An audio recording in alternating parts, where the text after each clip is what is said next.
ফরিদপুর বরিশাল মহাসড়কের ফরিদপুরের সদর উপজেলার জোয়াইর এলাকায় একটি যাত্রীবাহী বাস উল্টে ৭ জনের মৃত্যু হয়েছে। এই ঘটনায় আহত হয়েছেন অন্তত ৩০ জন। ফরিদপুর মেডিকেল কলেজ হাসপাতালে দায়িত্বরত পুলিশের সহকারী উপপরিদর্শক মোহাম্মদ মহসিন হতাহতের খবর নিশ্চিত করেছেন, তবে নিহতদের পরিচয় জানাতে পারেনি পুলিশ।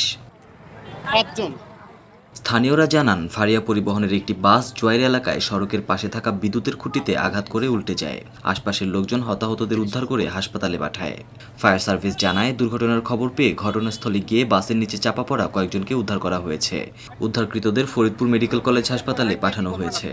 ফরিদপুর হাইওয়ে পুলিশের সহকারী পুলিশ সুপার মাসুদ আলম জানান, বাসটি দ্রুত গতিতে অপর একটি যানকে ওভারটেক করতে গিয়ে নিয়ন্ত্রণ হারিয়ে দুর্ঘটনার শিকার হয়েছে।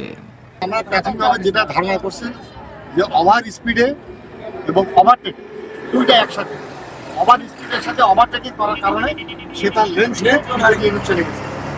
এটা আমরা দেখতে পাচ্ছি, ডানে নামাই দিচ্ছে।